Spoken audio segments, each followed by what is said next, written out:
Every feeling you can't name, explained. Sonder, you're sitting in traffic and you glance over at the car next to you. There's just some random person in there tapping their fingers on the wheel, completely in their own world.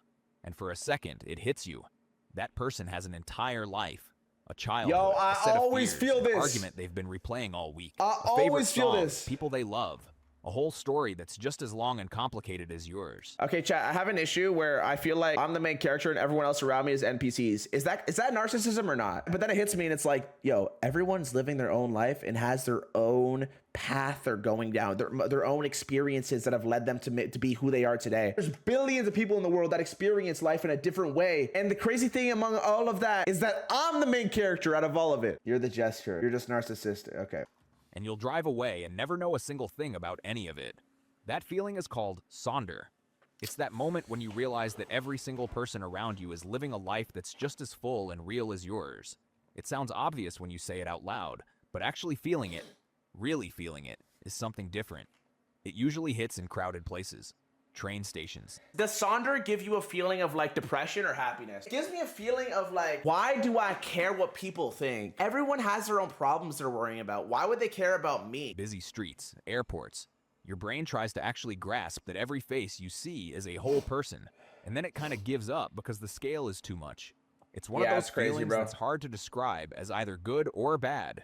It's just big. Has anyone else ever considered like the theory of how we see ourselves in the mirror isn't what people see of us? Or like when you look at someone, the way you see them is way different than what other people see because we only know what the world looks like through our eyes. What if everyone has a different texture pack on? Hi, Wreath.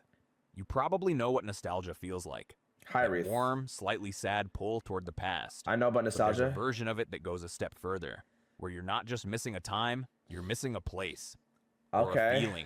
Or a version of your life that doesn't exist anymore. I felt that. The hard part is that even if the place still exists, the thing you're actually missing doesn't. You can go back, but it won't be the same. Yes, bro. In Welsh, they call this Hyrith. It's a longing for home, but a home you can't return to. Is this video supposed to invoke depression? Because what the hell? Or maybe one that never quite existed the way you remember it. Welsh speakers will tell you it genuinely doesn't translate into English. Not because they're being dramatic, but because we really don't have a word for it. People feel it for their childhood neighborhood after it changes. Yes, for the early days of a relationship. Road hockey. For a summer. Now, the early days of a relationship, I can't quite relate to that one, sadly. Because you need a relationship first, right? So you need a relationship in order to experience that one. Forever. There's a grief to it. Even though technically nothing bad happened. Things just moved on, and somewhere in that gap, Hiriath lives. Yeah, I've definitely felt that before. I can't even lie. Or like a feeling that you'll never have again, but you're longing for. But it's kind of like, I feel like a lot of it's rooted in like being a kid, like your childhood. Everyone feels that for their childhood, I feel like. Hello, sir? Hello, sir. Get a girlfriend and a job, buddy. Lock in. Limerence. Limerence, you know that okay. phase early on with someone you like, where your brain basically stops working?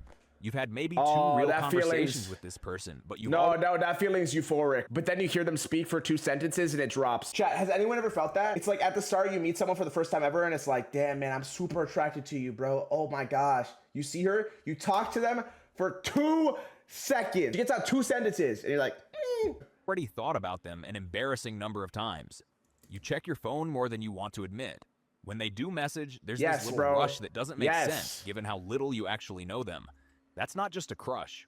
A psychologist named Dorothy Tenoff studied this in the 1970s and gave it a name, limerence. What makes it different from just liking someone is how involuntary it is. You're not choosing to think about them constantly. Your brain is just doing it over and over, and it doesn't...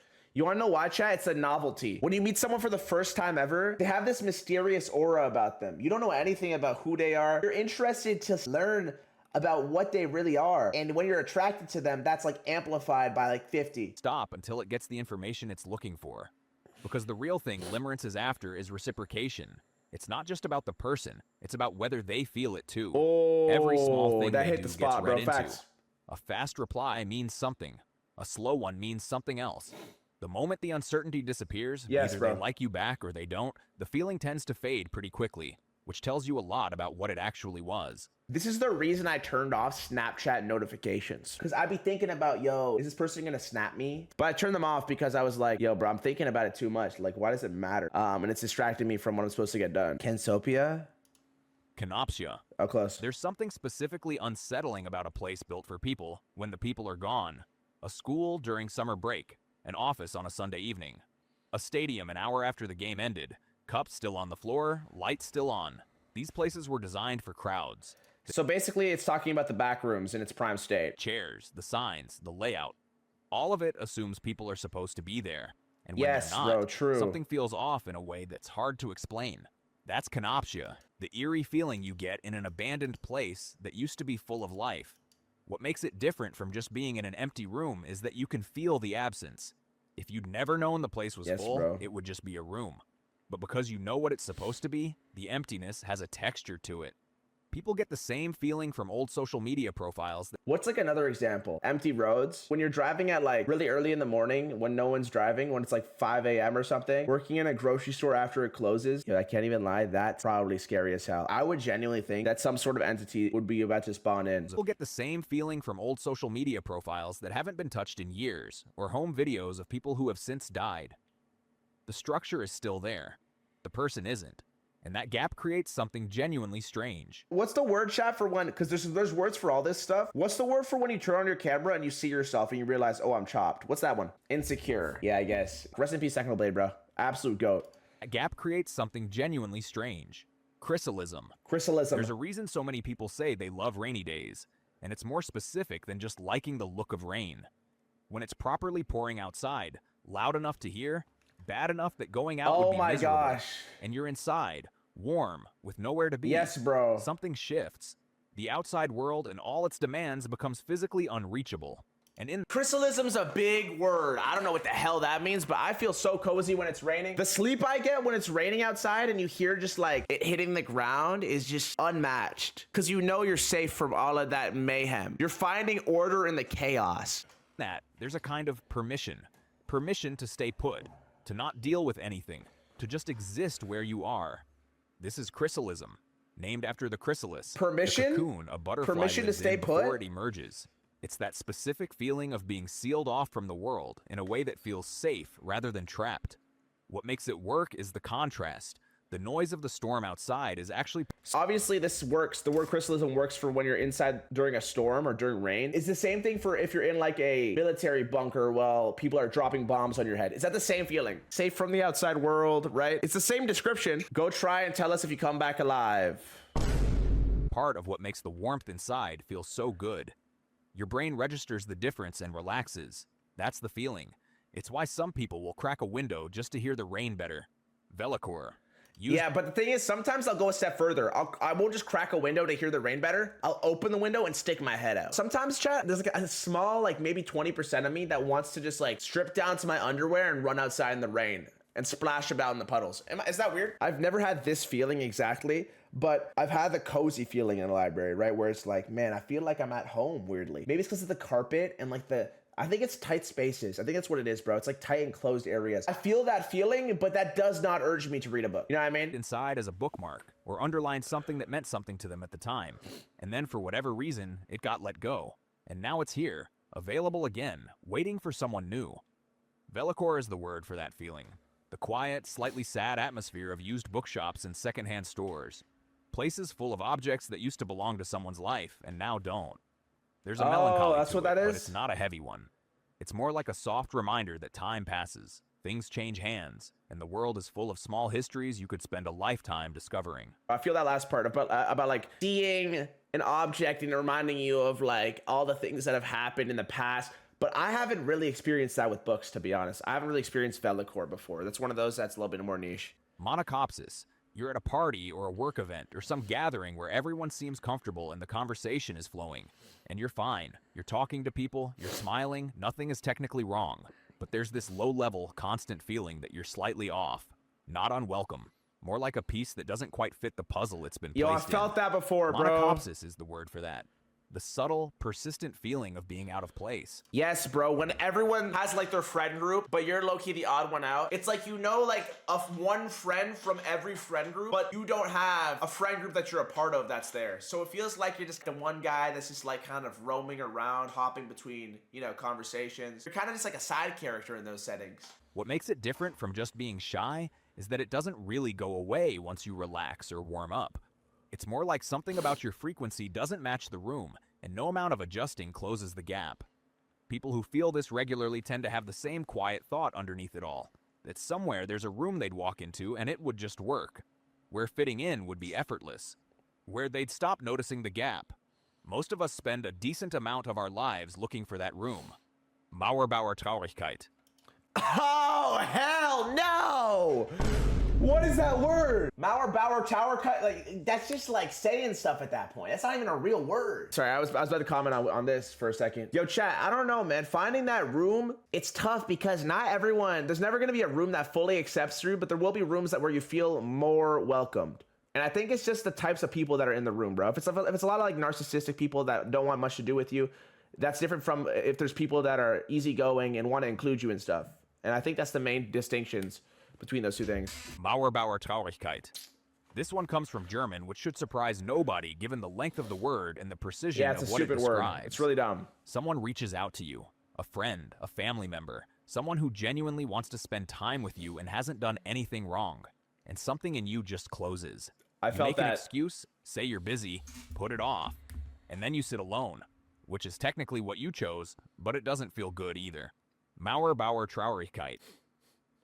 Yeah, chat, anyone else feeling this damn Mauerbauertraurigkeit right now, bro? I'm really feeling it. Yeah, this Mauerbauertraurigkeit is really hitting me. No, I've definitely had a lot of times where this has happened where it's like, it's not because I don't like the person or because I don't like their presence. It's just like, I don't want to hang out with them. And then someone else might call it. I feel like it's just like a mood thing. Like you have certain moods for certain people. Like in some situations you want to hang out with this person and another person, right? Depending on like what kind of vibe you're feeling. But I don't think it's personal. I just think it says we're kind of dynamic in the way that we feel. You know what I mean?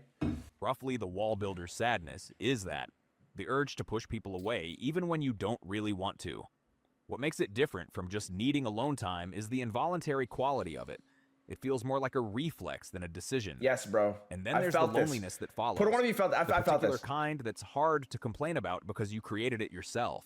Yeah, you're like, bro, I'm so lonely, man. And there's literally like 3 people asking you to like hang out. Anamoya. You find a book of old photographs, or stumble on some footage of a city street from the 1970s, or watch an old home video with those washed out colors and the slightly wrong aspect ratio, and you feel this pull toward it, a longing for that time, that look, that pace of life, which doesn't make much logical sense because you weren't there. You have no memories of it. There's no real reason to miss something you never had. And yet the feeling is real and it's pretty common. It's called anamoya, nostalgia for a time you've never known. Oh my gosh, that's actually niche as hell, but I actually get it. Like if I felt nostalgia for my parents' wedding, yo, I was not there. I didn't even spawn in yet. That's kind of what this is. The reason it happens is pretty straightforward. Old media only shows you the good stuff. The photos that got kept were the nice ones. Yes, bro. The footage that survives tends to be celebrations and ordinary days that someone thought were worth recording. There's no filler content. It's only the good stuff, and that makes you kind of feel nostalgia or want to experience it. You're not seeing what it was actually like to live then. You're seeing the highlight reel, filtered through an aesthetic that now feels warm and familiar.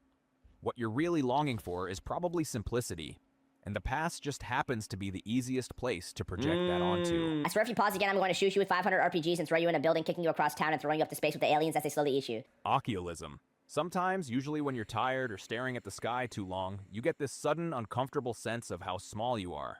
There are 8 billion people on this planet I felt this, now, bro. all doing something. The universe is like so yesterday large, I felt this, no troll. Stop meaning anything. You are one person in one place in one tiny window of time in a history that goes back billions of years. It's crazy that all of that's true, and I'm still the main character, chat. Think about that, man. Somehow, the thing you said at work last Thursday is taking up most of your brain right now. That feeling is called oculism. That's weird. The awareness of how small your experience is compared to the actual scale of everything. Some people find it freeing, like the pressure comes off when nothing matters that much in the big picture. Others find it unsettling, like the floor briefly disappearing. Most people find it both, depending on the day.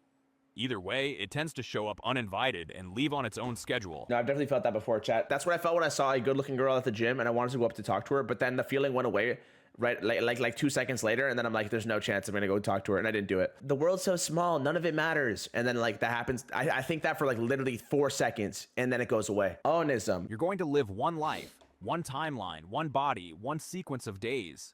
And at some point, that becomes very real to you. Every choice you make is also a choice. It's like a midlife crisis, bro. Every choice you make will change your future. Oh my gosh, that's peak.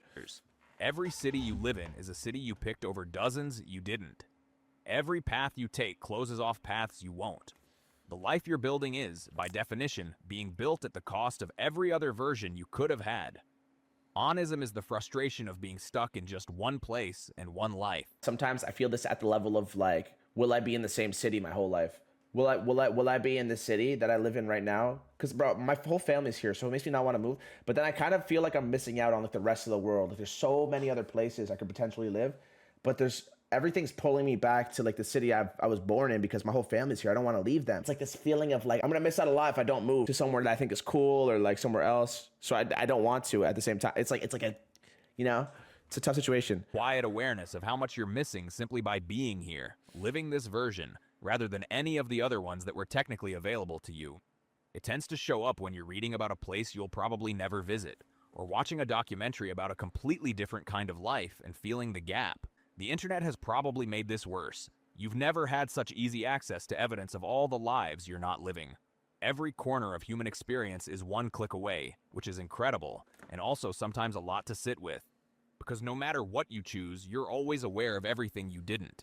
No, chat, for me, that's also like, for example, I chose even something as simple as like a sport, and you focus on that one sport. There's 85 other sports you could have chosen, but that you're only ever going to experience that one, going down that one path because you decided to commit to it. That's something that I've felt. It's like, bro, what if I did like track and field or something instead of, I did gymnastics? What if I did like track and field or like soccer and I focused on that? It would have been a completely different life. And I feel like I missed out on that path. But there's also, you did baseball instead of volleyball. Yeah, you would, but you also the other way around, you wouldn't have experienced baseball if you did volleyball. You know, you probably would have been wishing the opposite. That was a good video though, man. It really got me thinking about how life is a lot deeper than we think, bro. Yo, what's the word for feeling like you're living in a simulation?